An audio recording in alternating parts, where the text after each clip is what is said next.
श्री भगवान करुणा करके बोल रहे हैं कि ये जीव, मैं सबके समीप हूं पर मुझे देख नहीं पा रहा है।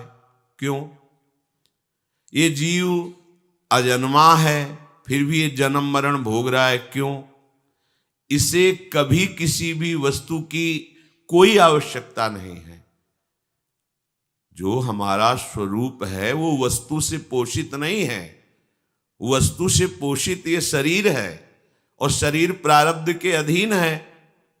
तो तुम्हें व्यर्थ में इच्छा करके फंसने का ये जो प्रेरणात्मक भाव माया दे रही है, इससे बचना होगा।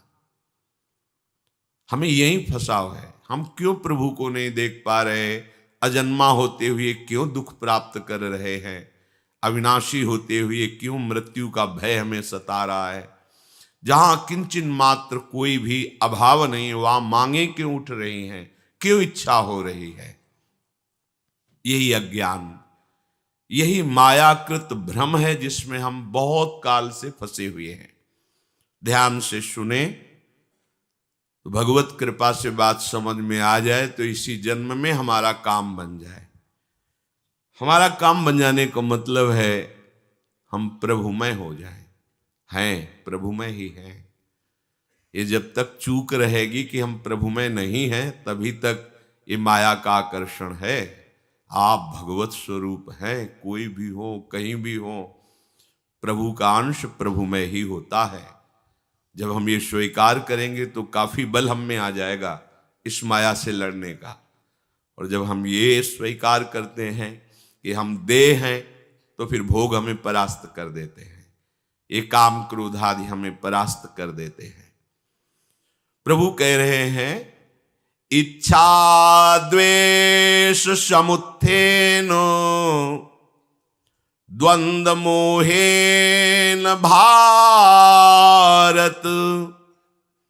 सर्वभूतानि सम्मोहम् सर्गे यान्ति परन्तप। हे भरतवंश में प्रकट हुए अर्जुन, ये जो इच्छा है, ये भोग लूं, ये देख लूं, ये पालूं, प्राकृतिक, इस संसार के दृश्य देखने की, संसार के भोग भोगने की, संसार के मान प्रतिष्ठा की कोई भी इच्छा, सबसे बड़ा बाधक भाव ये इच्छा ही है। जो महापुरुष भजन करके भगवत स्वरूप में स्थित होते हैं, बिना इच्छा के सब कार्य चलते हैं। वो इच्छा वाला नहीं, उनको नहीं जान सकता। उसके हृदय में निरंतर प्रभु प्रकाशित होकर क्रीड़ा करते हैं, जिसके हृदय में कोई भी भोग इच्छा नहीं होती। जाहि न चाही कबहु कछु तुमसन सहज स्नेह बसहु निरंतर तासुर सोराउर निज गेह।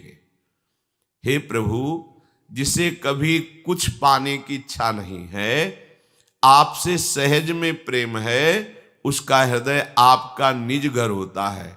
आप वहां निरंतर वास कीजिए, वो आपका घर है। श्री वाल्मीकि जी महाराज कह रहे हैं। यहां श्री भगवान कह रहे हैं, ये इच्छा ही जीव के बंधन का कारण है। यहां तो इच्छाएं समुद्र की तरंग की तरह अटखेलियां कर रही है।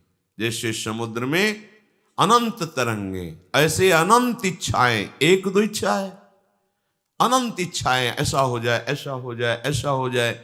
अगर कहीं प्रारब्ध वशात भगवद इच्छा से ऐसा हो भी जाए तो और भी इच्छाएं।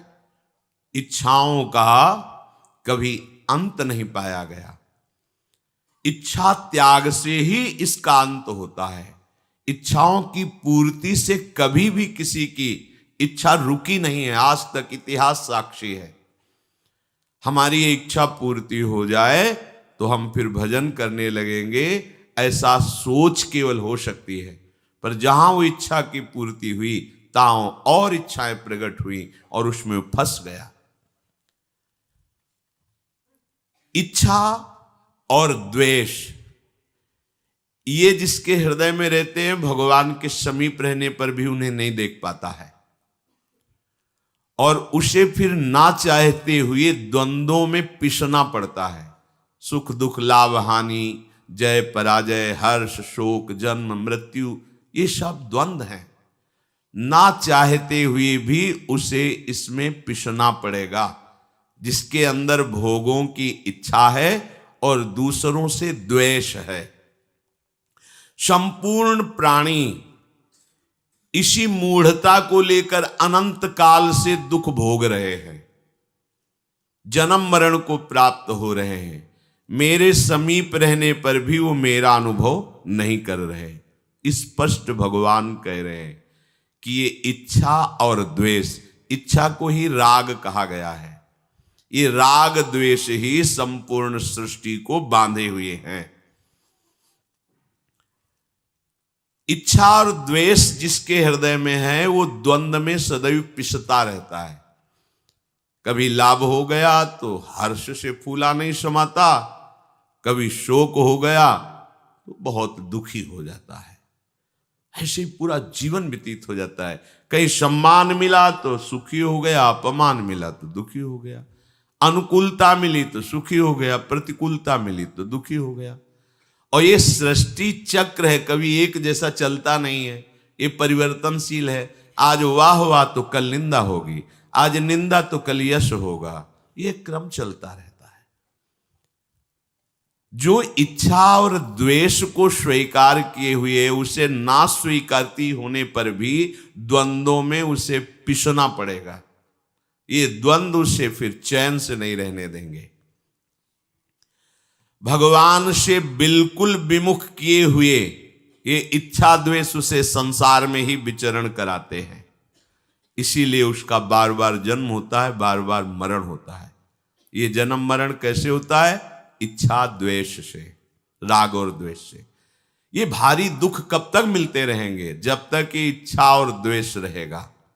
देख लो, हमारा हृदय इसी से भरा हुआ है। जहां हमारी इच्छा की पूर्ति होती है वहां राग हो गया, अनुकूलता हो गई, प्रियता हो गई। और जहां हमारी इच्छा के विरुद्ध हुआ वहां द्वेष हो गया, प्रतिकूलता हो गई, नफरत हो गई, लड़ाई झगड़ा हो गया। ऐसे पूरा का पूरा द्वंद्व में हर समय पीड़ित करता रहता है।